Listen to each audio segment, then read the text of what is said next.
Tonight we're on step 11, and it's most of our speakers are just people from our other home group, because that's like all we know.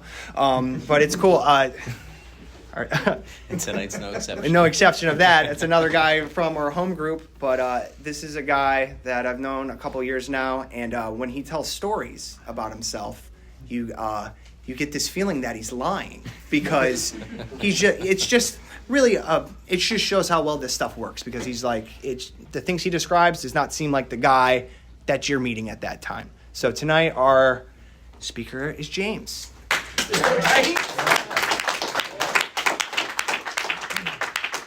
My name's James. I'm a drug addict. James. And my sobriety date's 12/22/17.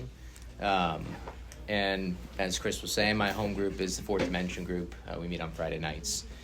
And, kind of like diving right into this thing, it's tough to just jump straight into step 11, right, and talk about step 11, especially, without like any context, right? So what I'm going to do is I'm going to talk a little bit about my story in the beginning, really quickly about what happened and then what got us to step 11, right? Because if you're in here wondering what do you do, how do you stay sober, and we just talk about step 11, it's going to be, I don't think it's going to do anything for you, right? So I am from this area. I jumped right into it. Like, I started using drugs when I was 13. I was shooting up by 14. I was institutionalized by 15. And just in and out of rehabs and jails after that. And, I had a first bout at sobriety when I was 18. Group of guys brought a meeting into the halfway house I was in, and I jumped in. And, what happens with a guy like me, and we'll actually get to it with step 11, 10, 11, and 12, is I get in, I get involved with you. I'm excited. I want to do it. Like, I see how well it's working in your life, so I want some of that too. So you tell me to do things, I do things, my life gets better, and then what happens is it gets so good in my life that, like, now I've got different priorities, right? And those different priorities shift to, like, I need to work more, I need a girlfriend, I need an apartment, I need this, I need that, and what that leads to is me going to less meetings. I'm not meeting with my sponsor anymore, I'm not doing the steps, right? And then I relapse. And, like, my relapses never look very good. Like, I usually end up getting in jail, or this time it was a violation of probation. I was on a felony probation. And I don't know, God works in my life in, like, these ways that, like, looking back now, like, it's really easy to see just, like, how much of a miracle it is that I'm sitting here today. But at the time, it just felt like it was the opposite. It's like, if that cop had just pulled up 10 minutes later, he wouldn't have seen me, or whatever it is. So after that relapse and that stint and everything, I didn't come right back to the rooms. What happened is I ended up getting a lot of dry time, like a year and a half of dry time. And for a guy like me, some dry time like that really kind of makes me think that I got this thing licked. Like, I think that, like, it's good for all you guys that you need this to stay sober, but, like, I have now proven that, like, I can do this on my own.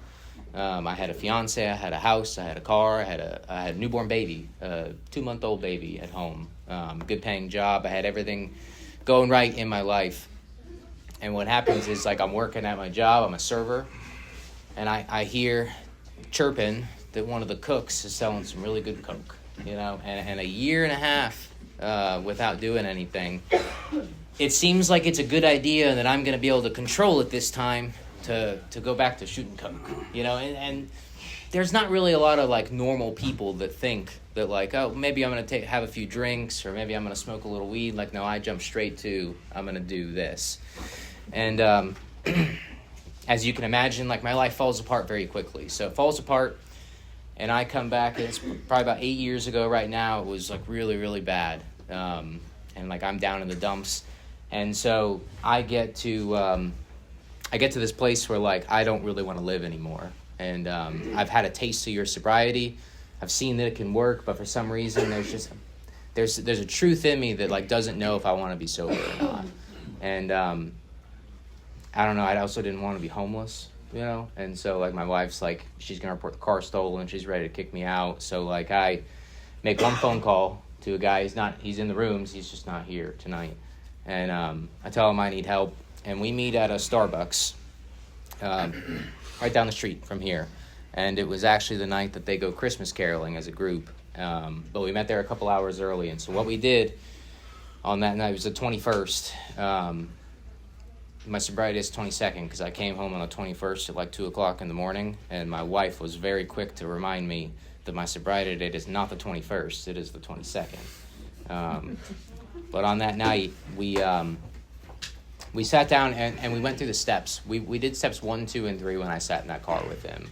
And so, like, I don't know, some people like to do, like, a more thorough, like, kind of go through the steps slowly and everything. But for me, like, I was dying of untreated addiction, right?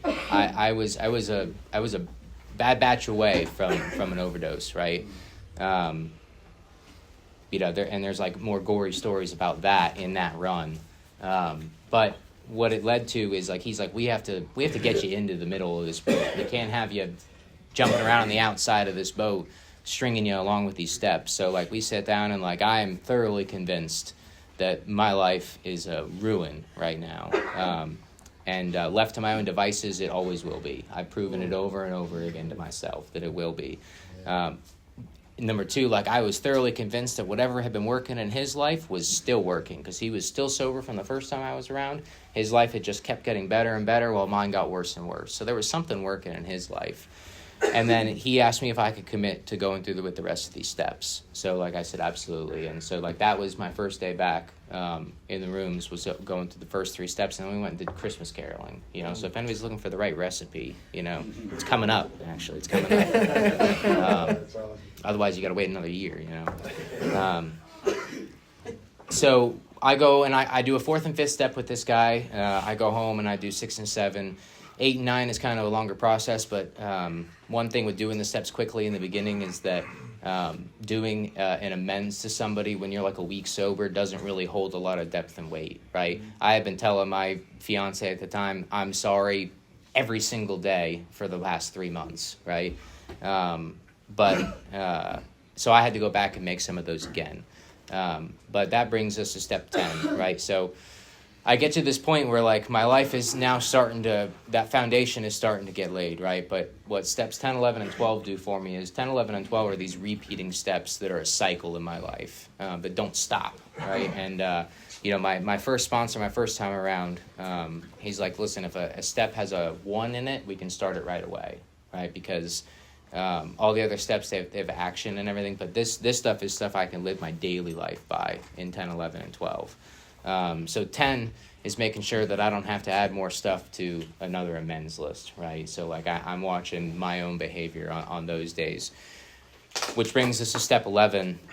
And so in step 11, for a guy like me, it's easy to overlook step 11, right? Because, like, okay, prayer and meditation, I'll pray in the morning, I'll pray at night, I don't really meditate, so, like, we're good, right? And, like, it's really easy for me to overlook 11 and just jump straight to 12, right? Because we talk about step 12 a lot. We're working with others, we're practicing these principles in all of our affairs. But it's really easy for me to feel like I can outgrow step 11.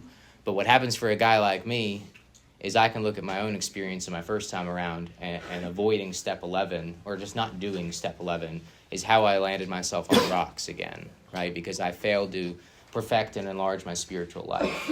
I never had a problem with God, and, like, I don't know, I never really could take it or leave it kind of thing. Some people come with, like, a strong hate to God or, like, a strong love for God, and, like, what happens for a guy like me is I had good experiences, bad experiences as a kid growing up, going to some pretty laid-back churches and everything. But when it came into here, and, like, I sat there in that car with that guy on that first night, I knew that there was some kind of power working in his life. Because he used to get loaded the same way I used to get loaded, but yet he could stay sober and I couldn't.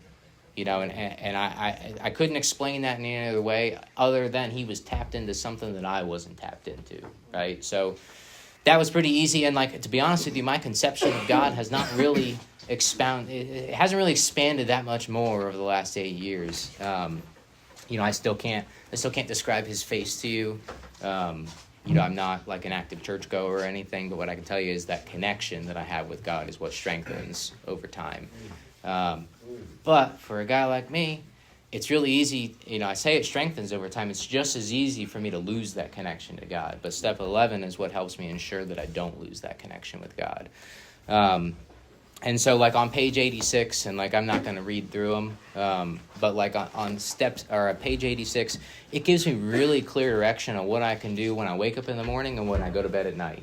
And, like, when I say 5 minutes, like, it's 5 minutes. And I would be lying to you if I told you that I did this every day, because I don't. But usually what happens is a meeting like this will happen. I'll be like, oh, yeah, I need to do that more often. What doesn't happen without fail is, like, at night, I don't go a night without thanking God for another day sober, right? And then in the morning, I don't start a day. Sometimes I start a day, but I quickly realized I started a day without asking God to keep me sober that day. And that's worked. So I guess there's that. But, there's clear direction in here what I can follow to go through with this stuff. And jumping over, like, to the next page on page 87, I have tried different forms of, like, meditation and stuff. It's just not exactly, like, my jam. Like, I can't, like, play music and, like, sit there in the quiet and the dark with my eyes closed and stuff. Like, it doesn't really line up with me. But what I do is, like, I like to listen to, like, podcasts. I like to listen to, Pandora, whatever it is. Like, and when I'm working, when I'm driving, like, basically, if we're not talking, like, I've usually got, like, an earbud in my ear. But what will happen is, like, every day is a portion of my drive I do with nothing on. And that's kind of like my time to commune with God, the way I see it. So, like, I've simplified meditation down for myself in that sense, is that, like, it's just a chance for me to not really think about much and just try to listen. And I couldn't tell you that, like, I don't get, like, bright ideas that often in it. But what it does do is it adds to the peace in my life. Because when I'm out there, I am not a peaceful person. I'm not restful. There's no serenity in my life, right? But what I can do today is, like, I can walk through today a pretty calm person, a pretty peaceful person, and I was not like that, right? That's not, like, my normal nature to be. And so as we go further into page 87 and then jumping into 88, it's jumping ahead a little bit in here is, like, in step 12. There's a second half of step 12 that we don't talk about. It's talking about practicing these principles in all of our affairs. And so for me, like, step 11 is I work in a job where, like, it would be really easy for me to lie to people and make a lot more money than I do, right? Like, there's a very dishonest way I could go about my job and make a lot more money. But there's another side of me that knows that I would rob myself doing that. And it's not financially that I'm talking about robbing myself. But, I mean, A, I know I can't stay sober doing stuff like that. But B, there's this, again, like, I'll mention it a lot tonight, is that peace that I seek. Because, like, when I lay my head down on my pillow at night, I want to be able to go right to sleep. And, like, doing this stuff and being active with this stuff, that's what this affords me, is it affords me to do that. And then the second thing I really want out of doing this stuff is I want to be able to look at myself in the mirror and not be ashamed of the person that I see, right? And again, that's a gift that I get from doing this stuff. But I can't just, like, do this once and set it aside, right? Like, I have to continue to do this stuff in my daily life. And, like, my daily life is when it's easiest to kind of set this aside, because I get caught up in everything. I get caught up in the guy in traffic that cut me off. I get caught up with the customer that is accusing me of lying when, like, I can just stand there and, like, know that I'm not lying. Like, that's a tough pill to swallow, is when somebody thinks you're being dishonest with them and you're like, I'm telling the truth. There are a lot of situations, like, I'm fighting with my wife, like my kids being bad, or, whatever the case is. It's easy for me to lose that serenity that I want so badly. And, like, that is the most important time for me to be doing this stuff, right? Because that's like when the rubber meets the road. That's when I get to put this stuff to the test. Like, on a perfect day when everything goes just right, like, I don't feel like I need step 11, but for the other 99% of the time when something's going to come up, where does my first thought turn to? And that's what I have to analyze my life in and judge the basis of my spiritual condition that day is based off of how I react to other people.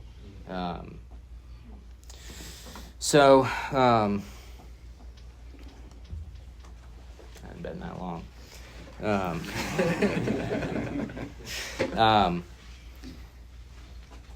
The only other thing that I want to talk about when it comes to step 11 is at the bottom of 86 is that, it talks about facing a decision throughout the day.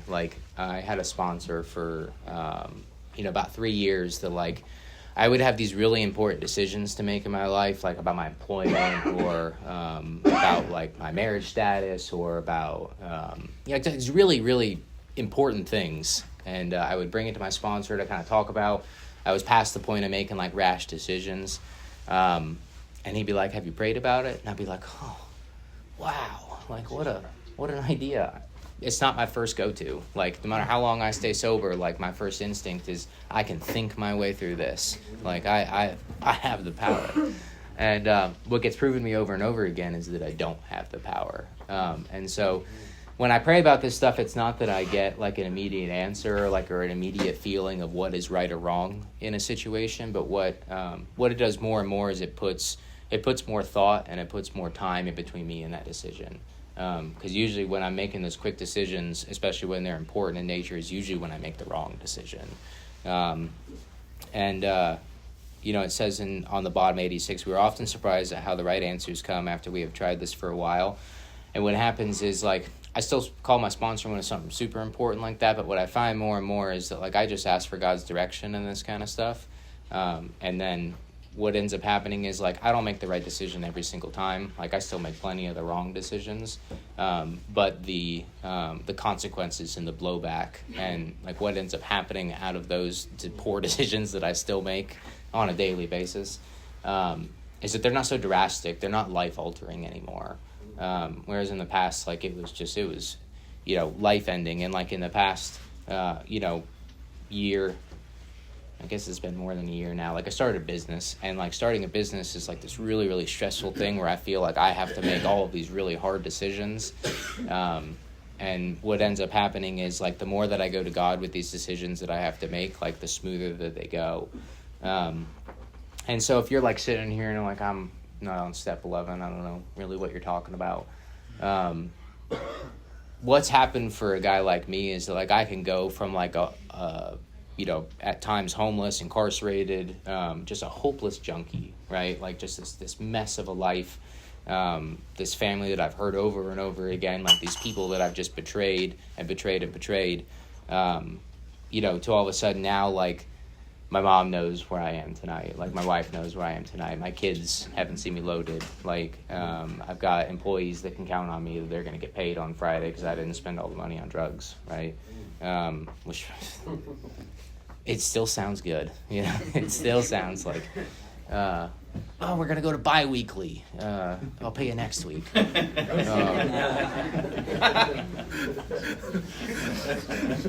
So it's...